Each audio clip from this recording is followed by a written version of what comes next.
Hello, this is Frank Suarez, Chief Science Officer here at Bunko Studios in lovely downtown New York.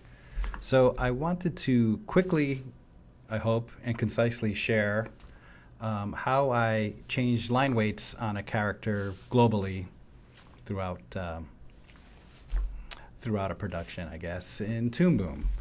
Toonboom has a lot of cool features, but one that I like the most after painfully changing line weights on one production that a client, he didn't want the line weights to be so thick when a character was closer to the camera as he was when he's far away. So I learned this, and hopefully it will help you avoid such, hopefully it'll help you avoid any grief or similar grief. So I have this lovely animation here of this man walking across this office. Okay, and the way this works is the line art of this character was drawn only using the pencil tool in Toonboom. You can go back and change your line weights how you see fit. This you cannot do with the brush tool, or I don't know of a way you can simply do it as simply as the pencil tool. And the way that this works is you just need to know a couple of settings. One thing off the bat is you'll only see your line weights adjusted whilst you're in render view in Toonboom, which is a representation of how your frame will look once it's finally rendered, as opposed to working in the OpenGL view, which is kind of your fast feedback during animation. So make sure you click on that button so you can see all the lovely results. So I already have all my layers of my character set up to be individually, to have their individual line weights adjusted separately. So I have many elements, 1, 2, 3, maybe like 10 elements I have here. So instead of adjusting all these 10 elements on every shot, depending on how close he is to the camera, we can just share the function of one. And I will start off by, let me first go back here, and let's say, let me get him in the middle of the scene here. I'm going to set a keyframe here so I can toggle back and forth easier of his size when he's kind of wide. On the next frame, let's scale him up. And my pivot is in a wacky spot, but that's all right. All right. So let me click back to render view mode. I don't know if you can readily tell, but when I scrub back a frame, that's his line thickness there. And then when he's scaled up, it's hard to see, but his line thickness has adjusted a bit. And let me show you why. So I'm going to use this arm layer as kind of my master layer in which I'll control the line weights for this whole character. So I have that arm selected here. I'm going to double click on the layer properties. I click on the layer to bring up the layer properties window. And under advanced, I'm going to check out, I'm mostly concerned with this area right here, line thickness, adjust pencil line thickness. And I think by default, usually the this normal thickness is here. And if you just have this normal thickness, when you scale your character up and down, it's just going to act as if you had drawn it with the brush, and it's not going to scale relatively to the size of it. It's kind of just keep its shape. But as default, I just have all these checked off because I want to have ultimate control over my line thickness. So normal thickness just keeps it. Adjust pencil line thickness is what activates these fields that you need. And zoom independent thickness, I'm not quite sure what it does. I just know when I click it on and off, weird things happen. So I just check them all off. So in all my layers, arm, jacket, legs, I have all these three checked off. So now that I have that working, or explain that, once I've decided to use this arm layer as my control layer, I want to be able to enable it so other layers can get the thickness value from it. So the first thing you need to do is click on this drop down under proportional, like so, and do create Bezier. and that ghosts out that field, so you're no longer able to control the thickness from this properties window. So you'll need to control it from the X sheet. But before you can access it from the X sheet, you'll need to return back to that layer, right click on it, and this is the key, or the second key thing you need to do.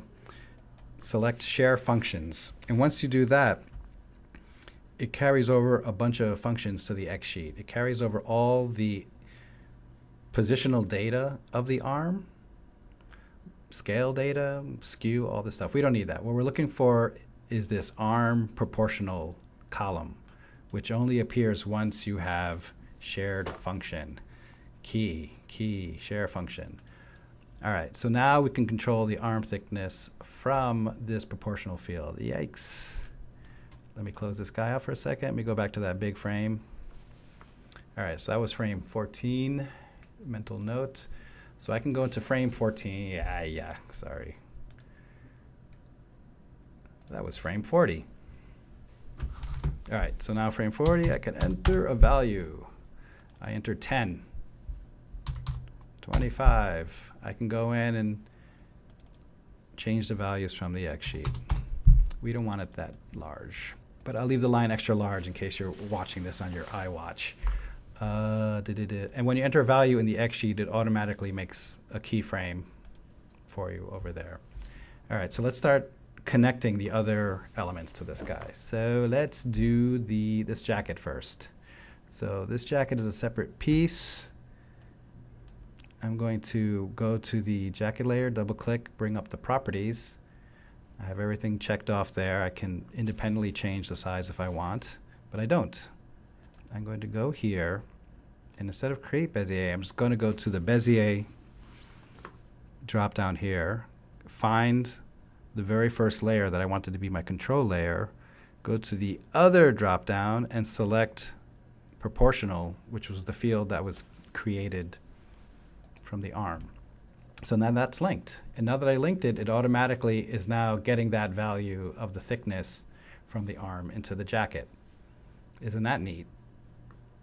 All right, so let's do some more.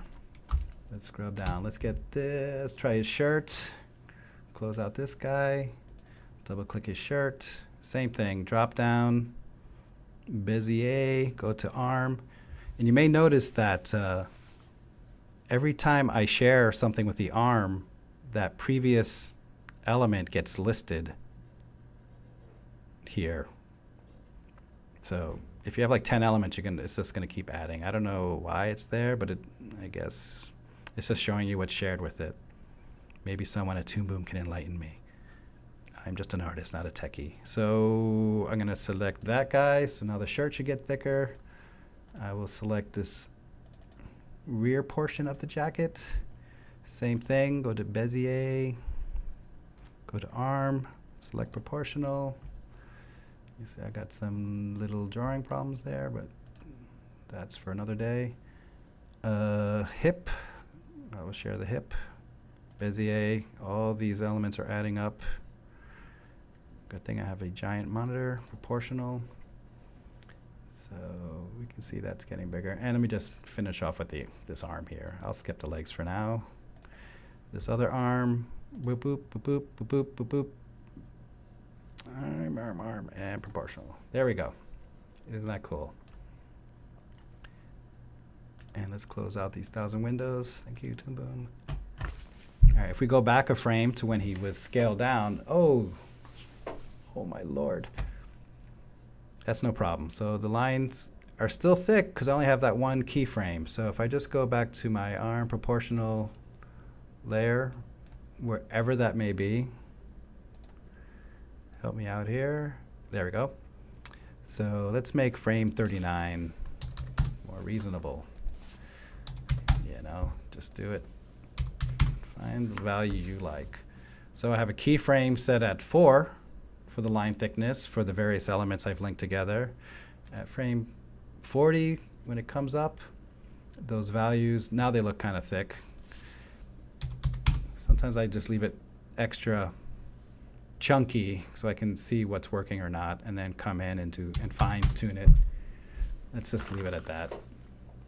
And then you may find that